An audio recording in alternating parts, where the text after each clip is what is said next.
If you are currently struggling to improve at chess, then that is probably because you are making the exact same mistake like most chess players.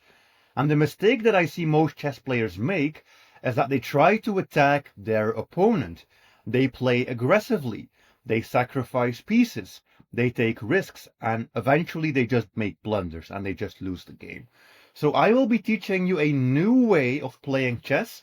And what I want you to do is I want you to watch this entire video and to try out this strategy at least once. I need you to try this at least in one game, and you are going to see a massive improvement in your play. So what are we going to do? We will be using a new strategy, but first of all, we need to get through the opening. And for the opening, I like to keep things incredibly simple. We are not even following any opening theory. I am literally putting a pawn in the center, protecting it with a different pawn, developing my kingside pieces first, and then I want to castle. That's literally the only opening strategy we need. And now we will be using our middle game strategy. Okay, I see my opponent has also castled. So what are we going to do? First things first, every time our opponent makes a move, the first thing that we need to do is blunder prevention. So we need to try to figure out, did my opponent's last move create a problem that we need to solve? No, they just castled. All right. So then we can continue to our new middle game strategy. And what we will be doing is we will be using the CCTO strategy, which stands for check, capture, threat, optimize. Check, capture, threat, optimize. And that is the order in which we need to consider possible moves. And following this framework, this thinking system is going to help you to play better moves. So check first. Do we have a check? Yes, we would give away a bishop. Not a good plan. All right. Capture. Well, that's also a capture, but again, it's not a good move. Threat. What is a threat? A threat would be putting pressure on an unprotected pawn, or maybe pushing a pawn to attack a bishop, something like that. There are no threats. If there is no check, no capture, and no threat, that means that our opponent hasn't made any mistakes so far, and we just need to optimize. What does optimizing mean? It means that we want to play a move that improves our position, and we need to be 100% sure that this move doesn't blunder anything. So I played the move knight to c3. It's a development. It gets my knight into the game. I am sure it doesn't blunder anything. All right. My opponent plays knight to c6. Is this threatening something? Well, maybe they could go here, but that's not really a problem because we can move the bishop. So always blunder prevention first. I like to call this sit on your hands. Avoid tunnel vision. They don't have a threat. So again, check, capture, threat. There is still nothing really. We are going to optimize. And when I think about optimizing, I am always thinking about activating my pieces or moving my E pawn, D pawn, or C pawn. These are the three crucial pawns that we need to use for this strategy. Okay. You will also see that basically we mostly need to take into account what changed with the last move to recalculate or CCTO. Because if nothing major changed, there will be no check, no capture, or no threat. So always blunder prevention first. They are attacking our bishop. Let us just move back that bishop because we don't want to lose it. They take a pawn. That's perfectly fine. That is why the knight is here, so we can recapture. And all right, they go back. So pretty much everything is perfectly fine here. Okay. So again, CCTO, checks, captures, threats. I don't think we have a check, capture, or threat, but we have optimize. What does optimize mean? Well, I want to get this bishop into the game, and as I said, we want to be using these pawns. So I will play pawn to e4. This helps me to build a nice, strong center, and it also threatens to play e5 on the next move. And imagine if my opponent played like a silly move. I would have been able to play e5. This is a good example of the threat we would win a piece this way. All right. And they play b5. Okay. And if you start following this strategy, What will happen is that you won't make any mistakes. You won't make any blunders, and your opponent is going to be the first to blunder something. And doing CCT, check, capture, threat, you will spot their blunder and you will win the game. That's simply what we want to do. This b5 move already looks strange to me. Like, what are they doing? Attacking or knight? But yeah, I am going to trade for this bishop. That's perfectly fine. We still have a very strong center. We have a very strong center here.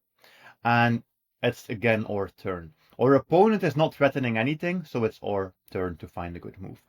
No checks, no captures, but we do have a threat.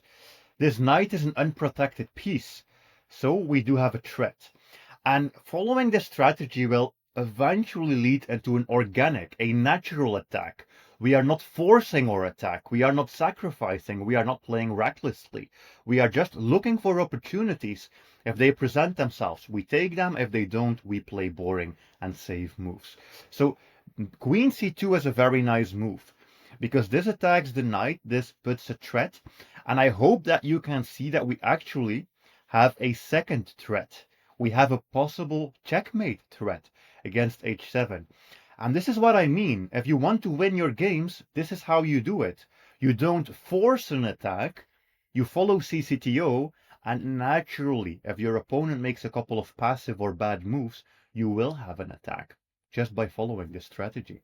So what can we do? Well, check, capture, threat. e5 is a beautiful threat. It threatens the knight, and it threatens checkmate at the same time, and we can just reset the threat. And basically, this is already game over. This is already game over. This is a 2300 elo bot. We are already winning. So you need to try this. All right. So their knight is hanging, and we have a checkmate threat. They are trying to make it complicated. I respect it. But basically, if they take this, we take the knight. If they move the knight, that's checkmate. So they lose a piece.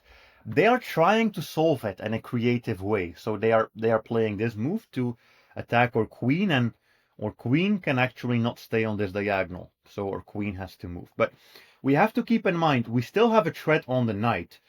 So if I can move my queen and set up a new threat at the same time, I have two knights under attack at the same time. And they will only be able to save one.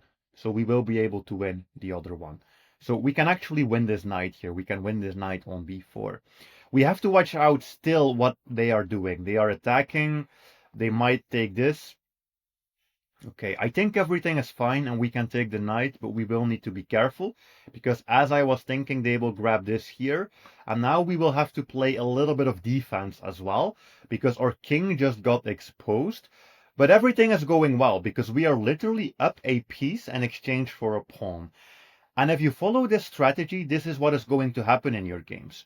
Your opponent will make mistakes, and slowly you are going to start winning material. And all that we need to do now is we need to turn this advantage into a winning endgame and avoid counterplay. Very important.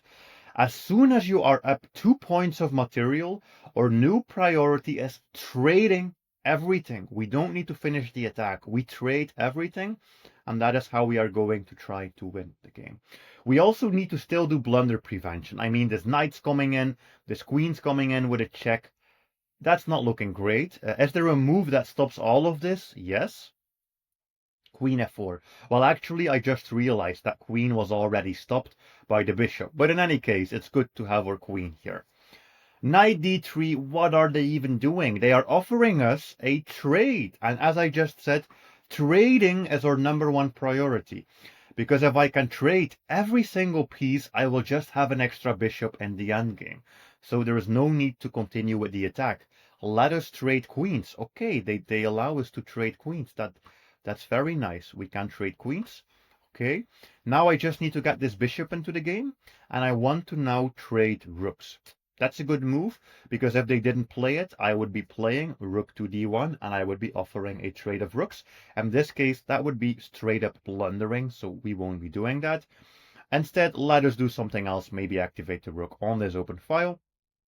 All right, I actually just realized I'm playing even a bit too quickly. Isn't that just a free pawn? Well, maybe, but they also take this. So yeah, I have to slow down a little bit. I'm playing a bit too fast here. Okay. Even in the endgame, we can follow that CCTO strategy. Do we have checks? Do we have captures? That's what I missed. I should have been looking for the capture, but okay. Do we have threats? Well, yes, this is a threat. We threaten the pawn. Okay, now we threaten this pawn. All right, and they offer us a trade of rooks. That's perfectly fine. That is basically exactly what I wanted to achieve. And now let me threaten a back rank checkmate. See if they can solve it. Yeah, they solve it. That's perfectly fine. Okay, how can we continue? The best possible thing for us to do would be to trade those rooks. If we can trade those rooks, then this is just the easiest game we could possibly have. But I don't really see a way of forcing this. What I can do is probably give a check to the king, maybe even give a second check to the king. Now my rook is on a very nice rank. It's always good to get your rook on the 7th rank, but this doesn't really lead to a win. This doesn't really lead to a win. I also need to watch out because my opponent can at some point do a counter check. So let me just move the king and see how that goes. All right. I don't think there is an immediate way to trade rooks, which is okay. And these endgames, the good thing is that that was actually a mouse slip. I wanted to play b3. The good thing is that nearly every move you make is going to be fine. It's very hard to mess this up. We just need to watch out for counterplay. And I think that they are giving us possibly a pawn. It's going to be this pawn that we grab. All right. So we are trading a bit. I will also play bishop c5. It's always good to set up a connection like this between bishop and pawn because they are supporting each other. They are giving me another trade. That is perfectly fine. All right. And now we just need to watch out that we don't let this pawn promote.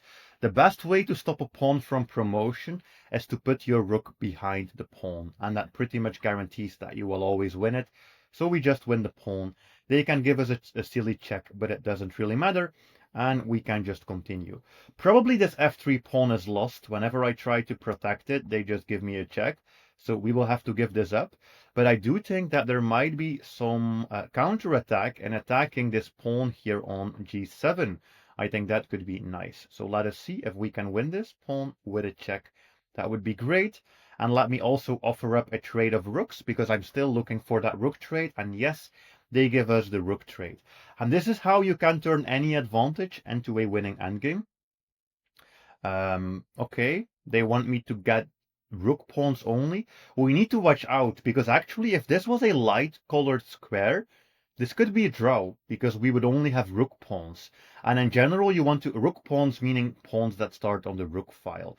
And in general, you want to avoid that. So maybe let's not take. Let's just see what they do. All right. Let's just move the king. Okay, take. This is good. As I said, we don't have a rook pawn. The other thing I want to watch out for is I don't want to trade these pawns because I will not be able to checkmate with a bishop. That's not a good plan. So let me play this. All right. Let me grab the opposition standing in front of the enemy king. And I think what we can just do is sacrifice that bishop.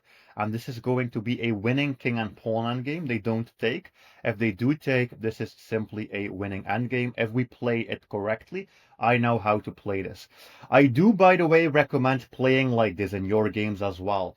If you see a simple way to sacrifice something and force a winning endgame, you should always do that. And basically, this is going to be super easy. I just need to use my king and push my pawn. We can make a queen. I can even give away my bishop. None of this matters. Make a queen. And this is a very easy checkmate. You should be able to do this part by yourself. So please try out this strategy and drop a comment to let me know how it went.